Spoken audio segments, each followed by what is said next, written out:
Hello बच्चों, तो आज हम लोग स्टार्ट करने वाले हैं हृदय रोग। आयुर्वेद संक्षिप्त आयुर्वेद में संक्षिप्त ही मानव निदान में सामान्यतः हृदय कृष्ण अजनिया का ही वर्णन है। जिस हृदय रोग में शूल मुख्य लक्षण होता है उसे हृदय रोग कहते हैं। मतलब कहीं भी आपको हार्ट में पेन हो रहा, हार्ट में अगर जिसमें प्रॉपर पेन देखने को मिलता है उसे हृदय रोग कहते हैं। ठीक है। शोथ प्रधान लक्षण अगर देखने तो वातिक शोथ है, और इसमें श्वास प्रकरण में रखा गया है। ठीक है। इसको देखने में ऐसा प्रतीत होता है जैसे चरोक्त हृदय रोग अधिक वर्णन। परिभाषा, जिसमें हृदय कार्य में बाधा उत्पन्न हो उसे हृदय रोग कहते हैं। सिंपल भाषा।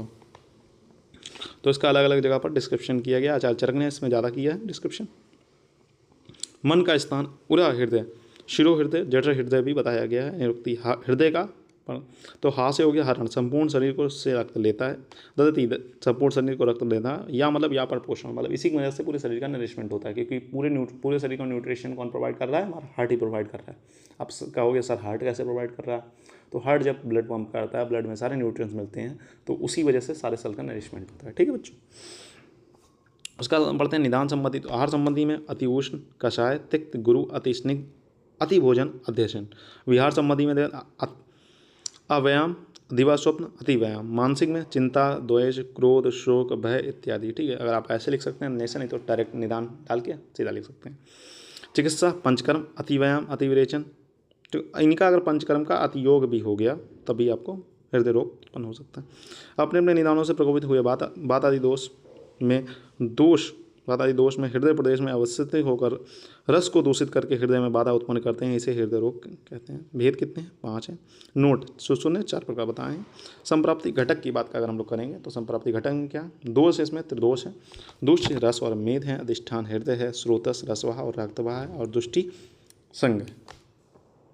उसके बाद बात करेंगे सामान्य लक्षण की। तो वेवर्ण मतलब डिस्कलरेशन ऑफ स्किन, मूर्छा मतलब फाइंटिंग, ज्वर होगा, कास होगा, हिक्का होगा, श्वास होगा, शरीर को मतलब शरीर में भारीपन देखने को मिलेगा।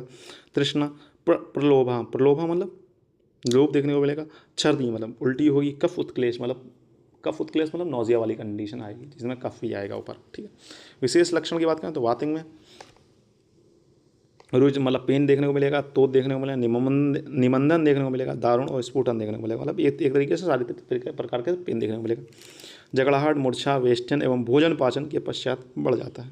पैथिंग में दाह, तृष्णा, ऊष्मा, चोष, हृदय क्लम, श्वेत और मुख शोष देखने को मिलेगा। मतलब मुख सूखेगा, शरीर में जलन होगी, प्यास लगेगी, गर्म हो जाएगा मतलब ज्वर बुखार आएगा, और चोष मतलब ऐसा लगेगा कोई मतलब जैसे पक रही हो अंदर चीज़, इस प्रकार का आपको लगेगा। त्रिदोष लक्षण उपयुक्त सभी लक्षणों का एक साथ होना। क्रमिज की बात करेंगे तो क्रमिज में क्या है? तीव्र पीड़ा होगी, हिल्लास होगा, कंडू होगा, तमक श्वास होगा, उत्क्लेश होगा, अरुचि हो गई, तीव्र चूल हो गया, नेत्र शब्द मतलब तीव्र पीड़ा मतलब इसमें बहुत ज़्यादा सीवियर पेन होता है। खुजली होगी आपके हृदय प्रदेश में। उत्क्लेश नौजिया होगा। तीव्र चूल मतलब बहुत ज़्यादा पेन होगा। हिल्लास मतलब नौजिया वाली कंडीशन होगी। तमक श्वास देखने को मिलेगा। अरुचि मतलब किसी खाने में मन नहीं लगेगा। और शेव नेत्रता मतलब आंखें सफ़ेद हो जाएंगी। स्कल्टेशन में हीरिंग मरमर सुनाई देता है। अगर आप स्कल्टेट करके देखोगे तो हीरिंग मरमर आपको सुनाई देगा। आचार्य माधव ने इसे निदानार्थ का रोग माना है। आचार्य चरक ने त्रिदोष को एडवांस स्टेज ऑफ क्रमेज माना है। उपद्रव, क्लम, अवसाद, भ्रम, शोष, अरिष्ट लक्षण, स्तमित, गीले कपड़े से शरीर जब लिप्त हुआ प्रतीत हो तो ये अरिष्ट लक्षण माना गया। इसी चिकित्सा नहीं कर सकते। फिर क्या है इसमें? अरण और तीव्र रूपग्रह यानी कि डायलेटेड पीपल देखने को मिलेगा, और साथ में तीव्र रूपग्रह यानी चेस्ट पेन देखने को मिलता है। ठीक है बच्चों, फिर मिलते हैं नेक्स्ट लेक्चर में। तब तक हैव अ नाइस डे। पढ़ते रहें, मस्त रहें।